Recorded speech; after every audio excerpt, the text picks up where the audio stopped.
Shalom. All praises to Yahweh, Bahashem Amashiach Yahweh Shah. That's peace to God in Christ in Paleo Hebrew. This is Teller Nicholas with the Noble House of Saint Nicholas. Today we're going to get into the Hebrew Israelite Dunbar family. All the Negroes with the surname Dunbar in the America, Caribbean island, Europe, and all the Negroes that scatter abroad with the surname Dunbar, like Africa and Canada. Before the narrative that y'all was slaves here in the Americas, in the Caribbean island, you guys was royalty in Europe.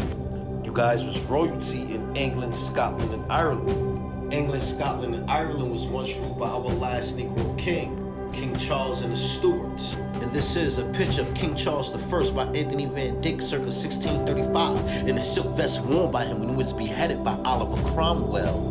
King Charles Stuart II, the black boy king of England, 1630 to 1685. The word Stuart comes from the Old Nordish root swart, which means black. Stuart is the same word as swarthy, which means black in Old English. There was once a Stuart line of kings in England. To remind y'all, the Negroes, the Hebrews, we ruled the Dark Ages of Europe for 1,000 years, from 500 AD to 1500 AD. That was prophecy fulfilled in Revelations 20 and 6.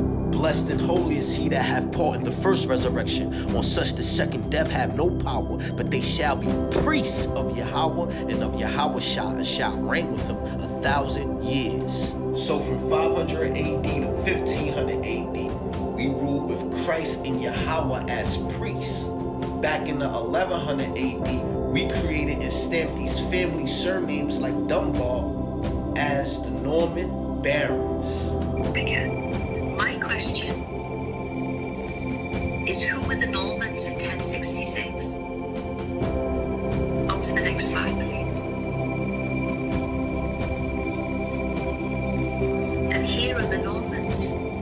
Have they ever told you they were black? Oh, stop it. You know I ain't going to fall out. Look, I have 1,000 of these images, Lewis, Gaspard, Henri, Joseph, Maurice. These are the Normans. Now that we know that the Normans was black, and the Normans was the ones that created the surnames, let's verify it. Did the Normans introduce surnames? Following the invasion and subsequent occupation of the Normans in England in 1066, hereditary surnames were to be introduced by Norman barons. Now that we know that the Normans were black and the Normans were the ones to create surname, what does a surname teach us? Where does a surname originate from? Does surnames mean anything? A last name, also known as a family name or surname, is typically passed down from one generation to the next. Surnames can provide insight into a person's ancestry, cultural background, or geographic origins. So surname teaches us where our families come from. In the 1500 AD and on, Revelations 20 and 7 happened. And when 1,000 years are expired, Satan shall be loosed out of his prison. So in the 1500, with the fall of the Eastern Byzantine Empire, which was ran by Negroes, the Western Roman Empire rose, which was ran by Edomites, Caucasians, and black Hebrew nobility in Europe started to fall. And Revelations 20 and 8 happened. And shall go out to deceive the nations which are in the four quarters of the earth. So they deceived the nations, chiefly us. They made us believe our Christ was white, our saints was white, and the bearers of our surnames, our forefathers, was white. And to remind y'all, the Dunbar family did not get caught in slavery in Africa. The Dunbar family got caught in slavery in Europe as royals and nobles, and became prisoners of war by Oliver Cromwell. Out of the Jacobite gleaning from state manuscripts by J. Macbeth Forbes in 1745, we find that James Dunbar, age 17, laborer from Murray, his complexion dark, well-made. So we see he's a Dunbar from Murray, and he dark-skinned, and this was written in 1745. And this is y'all history before slavery.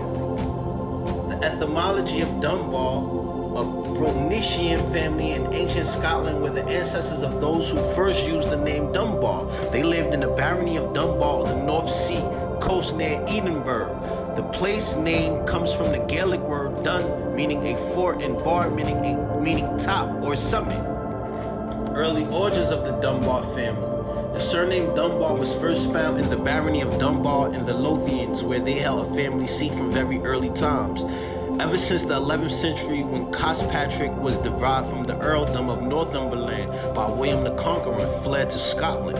There he was granted the lands of Dunbar and Lothian, Cumnock and Ayrshire and Marcham and Wigtown by Malcolm Keymore, the King of Scotland. Traditionally, the family descend from Crinan of Dungal, the Earl of Northumberland, ancestor of King Duncan, date 1040, and the Earls Gospatrick, who were later the Earls of March. Of the lines, Patrick V, Earl of March, circa 1285 to 1369, gave English King Edward II sanctuary at the fortress of Dunbar Castle following the Battle of Bannockburn. He was one of the Scottish nobles who signed the Declaration of Scottish Independence to the people dated at Arbroath on April 6, 1320. He was married to the infamous Black Agnes Dunbar, 4th Countess of Moray, Black Agnes. Date 1312 to 1369. That brawling, boisterousness Scottish wench, as an English Ballander had called her in the Earl's absence. She held Dunbar Castle for several months before succumbing to the overwhelming English army in 1337. So the Dunbar family, your history was not erased. It was stolen and then whitewashed. The Dunbar family, you got family here in America, the Caribbean islands, Europe, and y'all scattered abroad.